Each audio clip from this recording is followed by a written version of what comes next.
स्वागत है बच्चों, फिर से मेरे चैनल पर। आज का टॉपिक हम पढ़ने वाले हैं डायमेंशनल फॉर्मूला। तो टॉपिक की शुरुआत करने से पहले फंडामेंटल क्वांटिटी की जो डायमेंशन का नोटेशन दिया गया है उसके बारे में पहले जानना हमारे लिए जरूरी होता है। इसके पहले के वीडियोस में फंडामेंटल क्वांटिटी के बारे में बताया है कि हमारे पास 7 फंडामेंटल क्वांटिटी है और उसके अलावा 2 सप्लीमेंट्री क्वांटिटी में लाके रखा गया है। तो डायमेंशनल फॉर्मूला एक ऐसा टॉपिक है, चाहे वो आपका इंटरनल एग्जाम हो क्लास 11th से 12th के, 10th में नहीं आता है, 9th में नहीं आता है, ये अभी तक तो नहीं आया। बाद में क्या पता नहीं एजुकेशन पॉलिसी में चेंजेस होंगे कि नहीं होंगे, ये बात की बात है।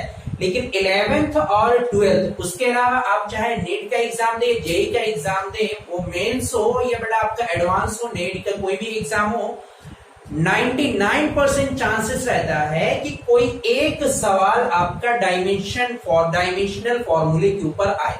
कोई एक पॉसिबिलिटी हमेशा रहती है, चाहे वो फॉर्मूले की करेक्टरिस्टिक करने के लिए कह दी जाए या आपसे डायमेंशनल फॉर्मूला निकालने के लिए कह दिया जाए या कोई एक फॉर्मूला ड्राइव करने के लिए कह दिया जाए या मिसिंग वैल्यू कुछ होती है बेटा, ठीक है, वो निकालने के लिए आपसे कह दिया जाए।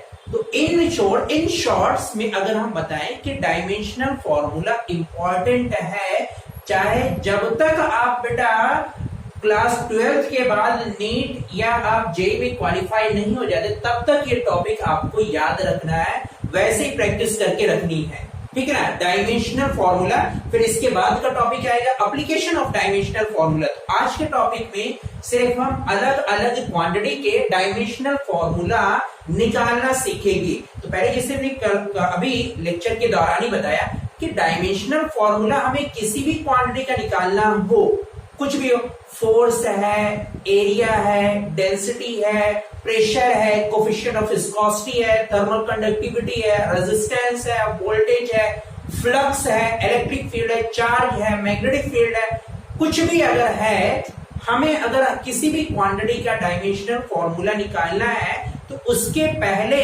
हमें फंडामेंटल जो क्वांटिटी है, जो 7 फंडामेंटल क्वांटिटी बताई गई है उनके बारे में या उनका जो सिंबल बताएगा वो हमें याद रखना जरूरी होता है। जब तक वो याद नहीं रहेगा हम डायमेंशनल फॉर्मूला कितना ही कोशिश करें हम कर नहीं पाएंगे। ये बात एकदम फैक्ट है। फैक्ट क्या 100% है। अगर आपने फंडामेंटल क्वांटिटी को सही से नहीं पढ़ा है या उसके लिए हम कौन सा डायमेंशन यूज करते हैं ये हमें सही से नहीं मालूम है, तो हम डायमेंशनल फॉर्मूला करने के लिए आ जाए, ये समझ लेना बेटा आप कुएं में छलांग लगाने जा रहे हो और डूब जाओगे, तैरना सीखा ही नहीं, ठीक है। अगर आपको डायमेंशनल फॉर्मूला कोई भी क्वांटिटी हो, चाहे क्लास 11 का फॉर्मूला है या क्लास 10th के फॉर्मूले हैं या क्लास 12th के फॉर्मूले हैं या कोई भी आप फॉर्मूला बना के दे दिए गए, उसमें डायमेंशनल फॉर्मूला आपको निकालना है तो उसके लिए आपको 7 फंडामेंटल क्वांटिटी का डायमेंशनल फॉर्मूला आना मस्ट है। तो टॉपिक बेटा हम लोग शुरू करते हैं। डायमेंशनल फॉर्मूले के पहले हम टॉपिक पढ़ेंगे कि कौन सा सिंबल कब यूज करेंगे। देखो एक बात हमेशा याद रखना, कभी भी अगर दूरी से रिलेट करके कोई भी पॉइंट आया, इन शॉर्ट हम बता रहे हैं बेटा कि 7 फंडामेंटल क्वांटिटी में जो पहली एक क्वांटिटी हमें हमेशा ओरल याद रहती है, लेंथ होती है, ठीक है ना। लेंथ आपकी एक पहली क्वांटिटी है लेंथ। अब हम यहाँ पे लेंथ के लिए जो डायमेंशनल फॉर्मूला कभी भी रखना हुआ, ऑलवेज कैपिटल लेटर एल लिखेंगे हमेशा। अब यहाँ पे एक बात आपको याद रखना है कि डायमेंशनल फॉर्मूला अगर लेंथ का कहा गया है तो एल रखेंगे, लेकिन इन शॉर्ट इतना आसान नहीं है ये कि लेंथ आपका हर जगह रहे। कहीं ब्रेथ हो सकता है, कहीं डेप्थ हो सकता है, कहीं थिकनेस कह सकती है, कहीं आपका हाइट कह सकता है, कहीं डिस्टेंस कह सकता है, डिस्प्लेसमेंट है, रेडियस है, डायामीटर है। ये जो सारे टर्म हमने बोला है, अगर ऐसा कोई भी टर्म आया, फिर से कह दें कौन कौन सा टर्म बेटा आपका, चाहे थिकनेस कहा जाए, हाइट कहा जाए, ब्रेथ कहा जाए, डेप्थ कहा जाए, डिस्टेंस है, डिस्प्लेसमेंट है, अगर ऐसा कोई टर्म इन शॉर्ट्स अगर दूरी से रिलेट करके कोई भी टर्म आ रहा है, चाहे वो रेडियस हो, डायामीटर हो, डेप्थ हो, हाइट हो, ब्रेथ हो, कुछ भी हो, ऑलवेज एंड ऑलवेज उसके लिए अगर हम डायमेंशनल फॉर्मूला एल रखेंगे, हमेशा ये बात आएगा। अब ये प्रैक्टिस करके आपको ये बताएंगे। हमने क्या था, जो ये टर्म बोले हैं याद रखना, क्योंकि आपका लेंथ हर जगह नहीं आएगा बेटा। आप वॉल्यूम का निकालने के लिए कहोगे तो वॉल्यूम में लेंथ, ब्रेथ, हाइट हो जाएगा। अब ब्रेथ और हाइट का डायमेंशनल फॉर्मूला नहीं निकालना रहेगा, वहां पे ब्रेथ और हाइट आपकी दूरी से रिलेट करके कह रहे हैं, इसलिए इन शॉर्ट्स कह रहे हैं दूरी से रिलेट करके कोई भी टर्म आया तो आप हमेशा याद रखना कि डायमेंशनल फॉर्मूला एल रखना है, ठीक है ना। अब इसके बाद देखो अगला एक टॉपिक और आ जाता है फंडामेंटल क्वांटिटी का, दूसरा जो टर्म आता है मास, ठीक ना। इसके लिए कोई दिक्कत नहीं है बेटा, एक कंफ्यूजन है तो वो कंफ्यूजन भी दूर ना। मास अगर टर्म आया है तो इसके लिए हम लोग डायमेंशनल फॉर्मूला एम रखते हैं। यहां पे आपके जहन में कंफ्यूजन रहता है कि एम फॉर मीटर होता है, एम फॉर मीटर होता है, नहीं भाई डायमेंशनल फॉर्मूले में एम फॉर मीटर नहीं, एम फॉर मास है, ठीक है ना। ये बात कंफ्यूजन अपने दिमाग से निकाल के रखना। क्या कह रहे हैं कि अगर कभी मास का टर्म आया, चाहे वो ग्राम में हो, किलोग्राम में हो, मिलीग्राम में हो या किसी भी ग्राम में, किसी भी सिस्टम में दिए गए, उससे हमें मतलब नहीं है। अगर मास से रिलेटेड है तो ऑलवेज एंड ऑलवेज हमेशा एम का सिंबल हम लोग यूज करें, ठीक है। दो हो गए। आपका थर्ड जो रहेगा बेटा, आपका तीसरा आ जाता है टाइम। क्या आ जाता है? टाइम। और टाइम के लिए जो हम लोग डायमेंशनल फॉर्मूला हम लोग लिखेंगे, टाइम कभी बेटा अब ये सेकेंड में आपको कह सकता है, आवर्स में कह सकता है, मिनट में कह सकता है, बस यहां पे हमेशा always and always capital T का यूज करेंगे, ठीक है ना। हमें जो सबसे ज्यादा प्रॉब्लम आती है वो लेंथ में आती है बेटा आपका यहाँ पे, इसलिए हमने इसके सारे पैरामीटर आपको बता दिए कि लेंथ को वो इन शॉर्ट ये इनडायरेक्टली क्या क्या कह सकता है, वो सारे टर्म आपको याद रहेंगे तो डायमेंशनल फॉर्मूला आपके लिए निकालना आसान हो। थोड़े से वीडियोस लंबी होगी लेकिन अगर पूरे देखोगे तो पूरी बात आपको समझ में आएगी कि हाँ कैसे कैसे निकालना रहेगा। अब इसके बाद अगला जो एक टर्म और आ जाता है बेटा आपका, एंड ऐड कर दिया है एंगल, सॉरी एंगल क्या ना करके बेटा हम टेम्परेचर से करते हैं। किसका कर रहे हैं हम? टेम्परेचर का। जो चीजें भी छोटी से शुरुआत करते हैं हम टेम्परेचर से करें। किससे? टेम्परेचर का। अब टेम्परेचर का जो डायमेंशनल फॉर्मूला हम लोग रखेंगे, कहीं भी आया बेटा, चाहे वो टेम्परेचर आया हो, टेम्परेचर डिफरेंस आया हो, हमेशा हम लोग डायमेंशनल फॉर्मूला थीटा रखेंगे। थीटा का मतलब एंगल मत कंसीडर करना, ये बात याद रखना। क्या कह रहे हैं कि थीटा का मतलब एंगल कंसीडर मत करना। थीटा का मतलब बेटा आपका टेम्परेचर वो है, ठीक है ना, ये बात याद रखना बेटा। तो हमने ये 4 क्वांटिटी अभी बताई है, बाकी 3 क्वांटिटी और 2 सप्लीमेंट्री क्वांटिटी अभी हम बैक में रखते हैं, अभी बात बताएंगे। पहले इनके ऊपर हम डायमेंशनल फॉर्मूले की जितनी हो पाए उतनी हम प्रैक्टिस करें, क्योंकि ये आपका मेन है, अभी शुरुआत है, ठीक ना। चलो ठीक है, इन शॉर्ट्स आपके वो भी बता दें कि कौन कौन सा है बेटा आपका। अगर आपका करंट आया, करंट, तो करंट के लिए बेटा हम लोग डायमेंशनल फॉर्मूला रखेंगे कैपिटल ए फॉर एम्पियर, ठीक है ना, ए फॉर एम्पियर, बस ठीक है। ये हमारे 5 हो गए। और आता है बेटा आपका amount of substance, luminous intensity, वो बहुत रेयर कंडीशन में आता है बेटा, तो उन दोनों को हम छोड़ देना, उससे हमें मतलब नहीं है। हमें इन चारों से आप बहुत सारे डायमेंशनल फॉर्मूला निकाल सकते हो। तकरीबन आपका 95% आपका सब डायमेंशनल फॉर्मूला सिर्फ इतने से आपका निकल आए, ठीक है। तो अब हम डायमेंशनल फॉर्मूले की तरफ बढ़ते कि निकालना कैसे रहेगा। हमने कहा अलग अलग क्वांटिटी का मतलब कौन कौन सा होता है बेटा। अगर आपसे कह दिया जाए कि किसी भी क्वांटिटी का डायमेंशनल फॉर्मूला निकालना है, तो आज के बाद दिमाग में एक बात भेजे में बैठा के रखना, अपने दिमाग में बैठा लो। कभी भी किसी भी टर्म का अगर डायमेंशनल फॉर्मूला कहा गया है तो 2 टर्म में से आपको कोई एक टर्म का याद होना मस्ट है, तभी आप डायमेंशनल फॉर्मूला निकाल पाओगे, अदरवाइज डायमेंशनल फॉर्मूला का ख्वाब भूल जाओ। बात समझ में आ रही है?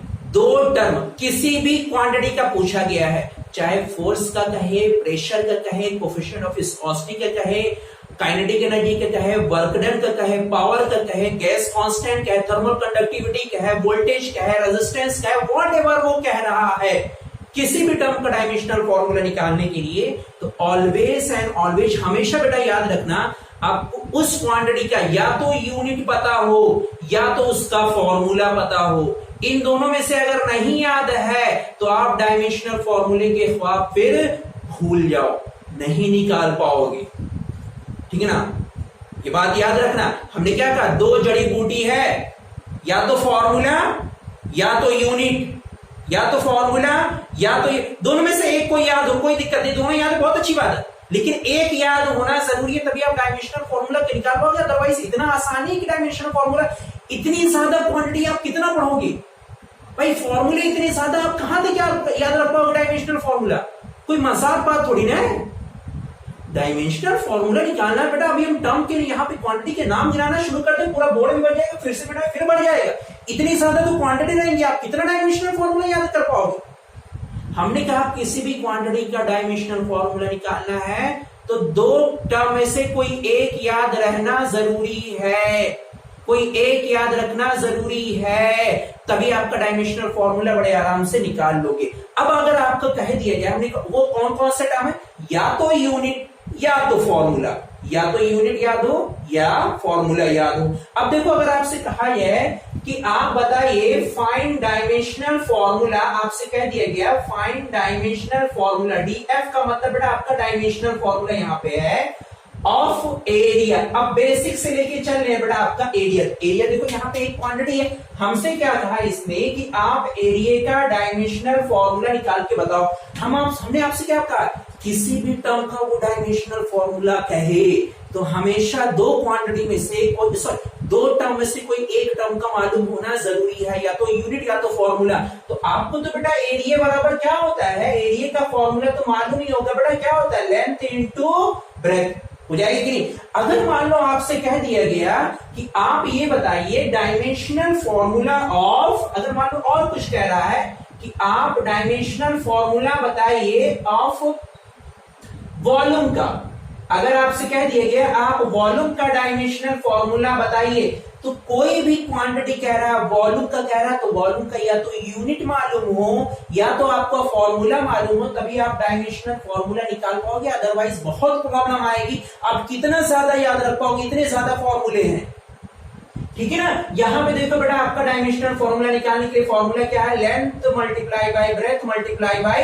हाइट, हमारा निकला है ये। अभी डायमेंशनल फॉर्मूला भी निकालें। अगर आपसे कह दिया गया कि आप ये बताइए डेंसिटी का डायमेंशनल फॉर्मूला आपको निकाल के बताना है, किसका, डेंसिटी का, तो फिर से जिस क्वांटिटी का कहा है उसका या तो यूनिट या तो फॉर्मूला। तो यहां पे हम फिर से यूनिट देखें तो यूनिट आपकी क्या होती है बेटा, आपका मास पर यूनिट वॉल्यूम, ये होता है कि नहीं होता है बेटा, आपके क्या होता है, मास पर यूनिट वॉल्यूम, ये होता है इसका फॉर्मूला। तुरंत निकाल, अभी डायमेंशनल फॉर्मूला भी निकाल देंगे, बहुत आसान है। मान लो आपसे कह दिया गया आप ये बताइए डायमेंशनल फॉर्मूला ऑफ वर्क, किसका कह दिया गया, वर्क के पहले बेटा आपसे कह दिया गया कि आप डायमेंशनल फॉर्मूला फोर्स का निकालो। अगर फोर्स का कह रहा है तो आपने पढ़ा होगा बेटा, हमेशा कह रहे हैं कि या तो फॉर्मूला या तो यूनिट, तो फॉर्मूला यहां पे कितना आ जाएगा, मास इनटू एक्सेलरेशन, ये हमारा निकल के आएगी कि नहीं आएगा। अब हम ऐसे इनडायरेक्टली जो हमने 3-4 एग्जांपल दिए हैं, अब आपसे कोई भी टर्म का डायमेंशनल फॉर्मूला पूछे, टॉर्क का पूछे, पावर का पूछे, वर्क का पूछे, काइनेटिक एनर्जी पूछे, पोटेंशियल एनर्जी पूछे, ग्रेविटेशन कांस्टेंट पूछे, ग्रेविटेशनल पोटेंशियल एनर्जी पूछे, एस्केप एनर्जी पूछे, ठीक है ना, टाइम पीरियड पूछे, फ्रीक्वेंसी पूछे, एंगुलर फ्रीक्वेंसी पूछे, व्हाटएवर वो पूछ रहा है, आपको या तो यूनिट पता हो या तो फॉर्मूला पता हो। यहां पे हमने सारे इसी फॉर्मूले से बताए हैं, अभी यूनिट का हमने कॉन्सेप्ट नहीं लगाया है, ठीक है ना, हमने सिर्फ फॉर्मूले से। अब देखो कैसे निकालना रहेगा, हमने कहा जिसका कहा गया आप फॉर्मूला लिख दो। अब यहाँ पे देखो एरिया बराबर लेंथ इनटू ब्रेथ, हमने क्या कहा, लेंथ का टर्म अगर कहीं भी आया दूरी से रिलेटेड करके, चाहे वो लेंथ हो, ब्रेथ हो, हाइट हो, डेप्थ हो, रेडियस हो, डायमीटर हो, थिकनेस हो, कुछ भी हो, डायमेंशनल फॉर्मूला क्या रखेंगे, एल रखेंगे हमेशा। देखो यहाँ पे लेंथ के लिए भी क्या रखेंगे, कैपिटल एल, और ब्रेथ के लिए भी क्या रखेंगे, ब्रेथ भी तो एक दूरी से रिलेट है कि नहीं, तो यहां भी हम लोग रखेंगे एल बराबर क्या हो जाएगा, एल स्क्वायर। ये डायमेंशनल फॉर्मूला आपका एरिया का आ गया, क्या आएगा डायमेंशनल फॉर्मूला, एल स्क्वायर। अब फिर से यहां पे देखो आपसे कह दिया गया आप वॉल्यूम का डायमेंशनल फॉर्मूला, तो वॉल्यूम का किसी भी क्वांटिटी का डायमेंशनल फॉर्मूला निकालना हो, अब ये सारी चीजें फिर से याद है। फिर देखो हमेशा हमने क्या बताया, लेंथ के लिए क्या रखेंगे बेटा हम लोग, कैपिटल एल, ब्रेथ भी हमारी हाइट दूरी से रिलेट है कि नहीं, और हमने क्या कहा था, लेंथ हो, ब्रेथ हो, हाइट हो, डेप्थ हो, थिकनेस हो, रेडियस हो, डायमीटर हो, ठीक है ना, डिस्टेंस हो, डिस्प्लेसमेंट हो, कुछ भी हो, डायमेंशनल फॉर्मूला क्या, एल। ठीक है ना, हमेशा। तो यहां भी आएगा L into l is equal to कितना हो जाएगा बेटा, L की पावर 3 यानी L क्यूब हो जाएगी कि नहीं, ठीक है ना। अब अगर मान लो डेंसिटी क्या कह रहा है, तो डेंसिटी के लिए फिर से देखो फॉर्मूला आपको मालूम है, मास का डायमेंशनल फॉर्मूला हमने क्या बताया है भाई, देखो तुरंत ध्यान दो, मास का डायमेंशनल फॉर्मूला क्या बताया आपको, याद आया यहां से, मास का डायमेंशनल फॉर्मूला हम लोग क्या रखेंगे, m, ठीक है ना। और वॉल्यूम का डायमेंशनल फॉर्मूला क्या रखेंगे बेटा, वॉल्यूम का निकालना है, फिर से वही length into breadth into height बराबर क्या हो जाएगा, m upon l into l इसे इक्वल टू क्या हो जाएगा बेटा, ml3, ये हमारा निकल के आएगी कि नहीं डायमेंशनल फॉर्मूला। अब ऐसे जैसे आपसे कह दिए कोई भी क्वांटिटी को आप इसके बाद और प्रैक्टिस कराइए, अब सिर्फ प्रैक्टिस कराना आपका है, किसी भी क्वांटिटी का निकालने के लिए कह दिया गया है आपको सिर्फ और सिर्फ कुछ नहीं करना है, या तो फॉर्मूला मालूम हो या तो यूनिट मालूम हो, डायमेंशनल फॉर्मूला आपका चुटकी में निकलेगा, चुटकी में पक्का बता रहे बेटा, ठीक है ना। देखो डायमेंशनल फॉर्मूला और हम निकालने के लिए क्या है, अलग अलग क्वांटिटी का, मान लिया जाए आपसे कह दिया जाए आप बताओ एक्सेलरेशन या वेलोसिटी का डायमेंशनल फॉर्मूला क्या होता है, ये आपसे टर्म कह दिया गया। अब आगे बढ़ते थोड़ा सा और बड़े की तरफ बढ़ते, थोड़ा थोड़ा बड़े की तरफ बढ़ेंगे और ऊपर जाएंगे और ऊपर जाएंगे और ऊपर जाएंगे। मान लो आपसे कह दिया गया कि आप ये बताइए कि वेलोसिटी का डायमेंशनल फॉर्मूला क्या होता है, वेलोसिटी का डायमेंशनल फॉर्मूला आपसे वो कह रहा है निकालने के लिए, फाइंड आउट करने के लिए बेटा। तो अगर वेलोसिटी का डायमेंशनल फॉर्मूला निकालना है तो हमने कहा था, क्या कहा है, जिस भी क्वांटिटी का कहा जाए डायमेंशनल फॉर्मूला निकालने के लिए आप उसका फॉर्मूला बताओ क्या होता है। तो वेलोसिटी बराबर क्या होता है बेटा, डिस्प्लेसमेंट अपॉन टाइम के, डिस्प्लेसमेंट अपॉन टाइम के, ये बताया है, ये फॉर्मूला होता है कि नहीं होता है भाई, या तो यूनिट पता हो या तो आपको फॉर्मूला पता हो तो आप डायमेंशनल फॉर्मूला निकालोगे, नहीं तो आपका फिर बोरिया बिस्तर बांधो और निकल लो, नहीं हो पाएगा फिर। देखो तो डिस्प्लेसमेंट हमारे कितने, डिस्प्लेसमेंट के लिए क्या, डिस्प्लेसमेंट एक दूरी है कि नहीं, और दूरी के लिए क्या लिखते हैं, L, क्या लिखेंगे यहाँ पे L लिखेंगे। टाइम के लिए डायमेंशनल फॉर्मूला क्या बताया था, T, ये हमारा निकल के आया बेटा, इसको आप ऊपर लेके जाओगे तो यहाँ पे प्लस में पावर है, ऊपर जाएगी हमारी चेंज हो जाती है, पावर आ जाता है LT माइनस 1, ऊपर यहाँ पे देखो प्लस में है बेटा, यहाँ पे आएगा माइनस हो जाएगा, ठीक है, ये तो होगा कि नहीं होगा। अब याद रखना बेटा हमेशा ये सारी चीजें कि वेलोसिटी का डायमेंशनल फॉर्मूला आप ओरल याद रखना, ठीक है ना, बार बार निकालने की आपको जरूरत इसकी ना पड़े, LT माइनस 1 होता है, ठीक है। अब इसके अलावा मान लो आपसे कह दिया जाए आप एक्सेलरेशन का बताओ, चलो ठीक है हम एक्सेलरेशन के पास आ जा रहे हैं भाई, आपने कह दिया और आपकी बात हम पूरी ना करें, एक्सेलरेशन का डायमेंशनल फॉर्मूला DF, तो हमने कहा जिस भी क्वांटिटी का कह रहा आपका डायमेंशनल फॉर्मूला निकालने के लिए उसका फॉर्मूला मालूम हो या तो यूनिट मालूम हो। इस बार लाओ हम यूनिट से करते हैं, किससे करते हैं भाई, हम यूनिट से करते हैं। तो एक्सेलरेशन की यूनिट क्या होती है, हम इस बार यूनिट से कर रहे हैं, किससे कर रहे हैं बेटा, हम यूनिट से कर रहे हैं। यूनिट क्या होती है बेटा, आपका मीटर पर सेकेंड स्क्वायर होती है कि नहीं, क्या होता है, मीटर पर सेकेंड स्क्वायर, ये तो एक्सेलरेशन की यूनिट होती है, कुछ और होती है, नहीं याद है, अरे याद है बेटा यही होती है। देखो तो ये बताओ मीटर किस में आता है बेटा, लेंथ में आता है कि नहीं, हम लोग यहाँ पे क्या लिख देंगे L, ये बेटा आपका अपॉन सेकेंड किस में आता है बेटा, आपका T यानी T स्क्वायर होगी कि नहीं, माना लो निकल आए इससे भी भाई। अगर यही चीज हम यहां पे लाके लगाए डेंसिटी का अगर हम यूनिट से निकाले तो आप देखो यूनिट क्या होती है इसकी, किलोग्राम पर मीटर क्यूब, यही तो होता है, यही होता है ना पर मीटर क्यूब। अब ये बताओ किलोग्राम की जगह पे डायमेंशनल फॉर्मूला क्या होगा, किलोग्राम, मास का होता है कि नहीं, तो मास के लिए हम लोग क्या लिखेंगे m, और ये हो गया मीटर, और मीटर का डायमेंशनल फॉर्मूला किसका आता है बेटा, मीटर किसकी यूनिट में आता है, लेंथ की, यानी हो जाएगा बेटा अपॉन L क्यूब। देखो वही डायमेंशनल फॉर्मूला आपका निकल के आ रहा है कि नहीं आ रहा है, आ रहा है। यहां भी देखो बेटा आपका तो इनडायरेक्टली आपके निकल के आया, कितना ऊपर लेके जाओगे LT माइनस 2। तो अब यहां से हमेशा ये दो चीजों का डायमेंशनल फॉर्मूला याद रखना बेटा, वेलोसिटी का और एक्सेलरेशन का। एक चीज और यहां पे बताते हुए चले, एक्सेलरेशन यहां पे हमने कहा है, एक्सेलरेशन की जगह पे चाहे वो रिटार्डेशन हो, एक्सेलरेशन हो या एक्सेलरेशन ड्यू टू ग्रेविटी हो, मतलब इनडायरेक्टली हम क्या कह रहे हैं कि अगर आपसे वो ए का डायमेंशनल फॉर्मूला कह रहा है, ए फॉर एक्सेलरेशन, तो हम लोग कितना लिखेंगे, एल टी माइनस टू। अगर वो कह दिया ग्रेविटी, तो ग्रेविटी का ये भी एक्सेलरेशन होता है बेटा आपका, एक्सेलरेशन ड्यू टू ग्रेविटी, तो ग्रेविटी का डायमेंशनल फॉर्मूला भी एल टी माइनस टू ही आता है। ये भी आपका एक्सेलरेशन हो गया बेटा आपका।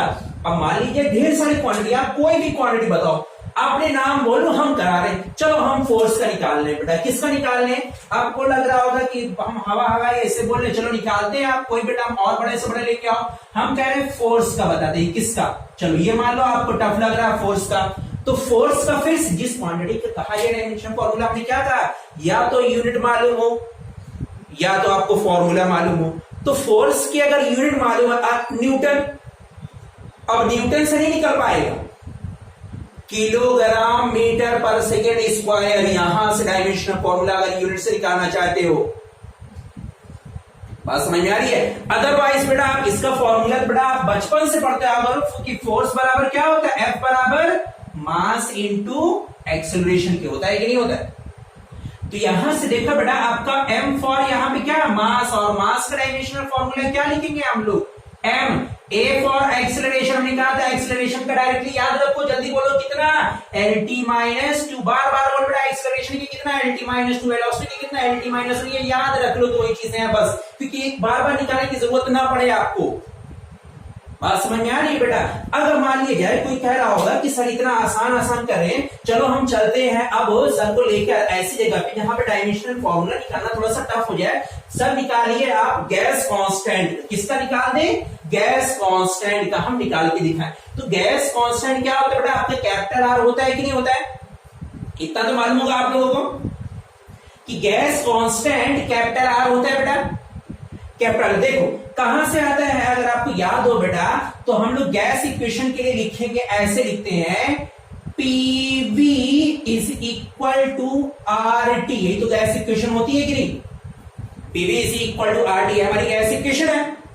अब यहां पे क्या है बेटा आपका, सारे टर्म पहले बता दें डायमेंशनल फॉर्मूला निकालने के पहले, क्योंकि अचानक से हम बहुत बड़े के पास आ गए, बहुत बड़े के पास आ गए बेटा, थोड़ा सा टफ पड़ जाएगा, लेकिन कोशिश करो, देखो निकल आएगा। अब देखो पहले सारे टर्म बता दे रहे बेटा आपका, यहाँ पे P क्या है, P बेटा आपका है प्रेशर, P क्या है बेटा आपका, P है प्रेशर। V क्या है बेटा आपका, V यहाँ पे है वॉल्यूम। R क्या है बेटा जिसका डायमेंशनल फॉर्मूला हमें निकालना है, गैस कांस्टेंट। T बेटा यहाँ पे टाइम नहीं है, T यहाँ पे टाइम नहीं, T क्या है यहाँ पे, T यहाँ पे टेम्परेचर है। क्या है? टेम्परेचर। अब ये बताओ बेटा कि टेम्परेचर का डायमेंशनल फॉर्मूला हमने आपको क्या बताया है, क्या T बताया है क्या? नहीं, क्या? थीटा। थीटा ये बताया है कि नहीं डायमेंशनल फॉर्मूला थीटा। तो अगर आपको R का निकालना है तो R इज इक्वल टू क्या हो जाएगा बेटा, P into V upon T, ये होता है। अब यहां से देखो तो आपको इसका वॉल्यूम का डायमेंशनल फॉर्मूला आपको निकालें। अगर आपको हमें R का डायमेंशनल फॉर्मूला चाहिए तो हमें P का डायमेंशनल फॉर्मूला, V का डायमेंशनल फॉर्मूला और T का डायमेंशनल फॉर्मूला मतलब टेम्परेचर का मालूम होना चाहिए। यहां पे लिख दे T फॉर टेम्परेचर है, T फॉर आप लोग मत पढ़ना टाइम, ठीक है। तो अब ये बताओ बेटा प्रेशर, प्रेशर का डायमेंशनल फॉर्मूला हमें निकालना है। अभी हम इसको ऐसे ही रहने देते हैं। वॉल्यूम का तो मालूम है बेटा, length multiply by breath multiply by height upon temperature की जगह पे कितना, थीटा। अब ये बताओ बेटा यहाँ पे देखो लेंथ है, ब्रेथ है, हाइट है, ब्रेथ है, लेंथ है, सब दूरी से रिलेटेड है। तो डायमेंशनल फॉर्मूला क्या लिखेंगे यहाँ पे, आ जाएगा बेटा pressure multiply by L into dimensional formula L into L upon theta. अभी देखो हमने प्रेशर को बेटा अभी नहीं निकाला है डायमेंशनल फॉर्मूला, अभी इसको निकालना बाकी है। तो आप देख लो 2 मिनट के लिए कि डायमेंशनल फॉर्मूला अगर हमें प्रेशर के निकालने की जरूरत पड़ी तो हम कैसे निकालेंगे। अब यहां से देखो हमें प्रेशर का डायमेंशनल फॉर्मूला, हमने क्या कहा, अचानक से हम बहुत ऊपर चले गए, अचानक से हम बहुत ऊपर चले गए। अब मान लो हमें पी का डायमेंशनल फॉर्मूला निकालना, 2 मिनट के लिए लगेगा। देख लो कि प्रेशर पी बराबर क्या होता है, जिस भी क्वांटिटी की कहा गया, कह रहा प्रेशर का बताओ, जब जिस भी क्वांटिटी का आपका डायमेंशनल फॉर्मूला कहा गया है, कोई भी क्वांटिटी हो, उस क्वांटिटी के डायमेंशनल फॉर्मूले के लिए आपका फॉर्मूला पता होना चाहिए, फोर्स अपॉन एरिया। यही होता है कि नहीं होता है? अगर आपसे प्रेशर का डायमेंशनल फॉर्मूला पूछा तो फोर्स अपॉन एरिया होता है कि नहीं होता है? अब यहां से फोर्स का डायमेंशनल फॉर्मूला हम लोग क्या रखेंगे? फोर्स बराबर क्या होता है? Mass into acceleration upon A for area. और एरिया का डायमेंशनल फॉर्मूला क्या? अब एरिया का निकालना है। फिर से एरिया का डायमेंशनल फॉर्मूला, और एरिया बराबर क्या होता है बेटा? एरिया बराबर हो जाएगा लेंथ मल्टीप्लाई बाय ब्रेथ। फिर से देखो बेटा, आपका निकल आया यहाँ पे m का ना मास का, m फॉर यहाँ पे मास है, आ जाएगा बेटा आपका m, a फॉर एक्सेलरेशन, और कहा याद रखो बेटा आपका LT-2, ये कितना आ जाएगा बेटा? ये भी दूरी है, ये भी दूरी है, कितना आ जाएगा बेटा आपका L स्क्वायर। देखो एक पावर इससे कट जाएगा बेटा, आएगा m-t-2 अपॉन l। l को जब हम ऊपर लेके जाएंगे बेटा तो हो जाएगा ml-1t-2। तो देखो यहाँ पे प्रेशर का डायमेंशनल फॉर्मूला हमारा निकल आया ना, थोड़ा सा बड़ा हो गया है। अचानक से हमने क्या कहा, कहां पे चले गए थे हम, गैस इक्वेशन पे 4-5 किया और इसके बाद यहां पे आ गए। ठीक है, प्रेशर का निकल के आया। अब आप यहां पे लाके कायदे से बेटा चुपके से रख दो, यहाँ पे किसी को पता ना चले। क्या आ गया बेटा आपका ml-1 θt-2 इंटू l क्या हो जाएगा बेटा आपका l³ अपॉन थीटा।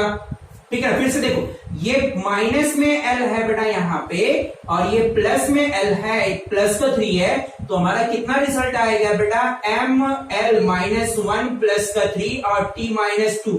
थीटा को ऊपर लेके आएंगे बेटा तो थीटा की पावर माइनस हो जाएगी कि नहीं? देखो ये प्लस और माइनस कितना निकल के आएगा? बस हो गया बेटा आपका ml2 θ-2 t-2 और θ-1। ये आपका R यानी गैस कांस्टेंट का डायमेंशनल फॉर्मूला आया। अब ऐसे आप कितने के याद रखोगे हमेशा? अब इन शॉर्ट्स हम बता दे रहे हैं बेटा, किसी भी क्वांटिटी का डायमेंशनल फॉर्मूला आपसे कहे, चाहे वो स्ट्रोक फोर्स हो, प्रेशर हेड हो, वेलोसिटी हेड हो, ठीक है ना, कोफिशिएंट ऑफ फ्रिक्शन हो, कोफिशिएंट ऑफ विस्कोसिटी हो, रेजिस्टेंस हो, वोल्टेज हो, करंट है, चार्ज है, किसी भी टर्म का डायमेंशनल फॉर्मूला आपसे कह रहा है तो 2 हथियार में से आपको एक हथियार मालूम होना जरूरी है, या तो फॉर्मूला या तो यूनिट, तभी निकाल पाओगे, अदरवाइज नहीं। अगर ये दोनों आपको नहीं आते हैं तो डायमेंशनल फॉर्मूला आप नहीं निकाल पाओगे किसी भी टर्म का। ठीक है, ये दोनों चीजें बेटा आज हमने बताया। कोई भी टर्म का डायमेंशनल फॉर्मूला कहे, कोई कह रहा आप टॉर्क का डायमेंशनल फॉर्मूला बताओ, तो टॉर्क का फॉर्मूला तुरंत मालूम हो चाहिए। इंपल्स का बताओ, मोमेंटम का बताओ, मोमेंट का बताओ, ये जिस काइनेटिक एनर्जी का बताओ, जिसका भी पूछ ले वो तुरंत आपको उसका फॉर्मूला मालूम होना जरूरी है। तो इसके ऊपर जितनी ज्यादा प्रैक्टिस करेंगे वीडियोस हमारी बड़ी होती जाएगी, अभी और करा देंगे। हाँ, आपको जो भी डायमेंशनल फॉर्मूला नहीं समझ में आ रहा है तो अगली वीडियो में फिर बना के बताएंगे बेटा। आज के लिए सिर्फ इतना ही टॉपिक रहेगा, प्रैक्टिस करिए, एक सवाल आपका आएगा जरूर। ठीक है ना, अगर वीडियोस पसंद आई है बेटा लाइक जरूर कर देना और कमेंट करके जरूर देना। Best of luck.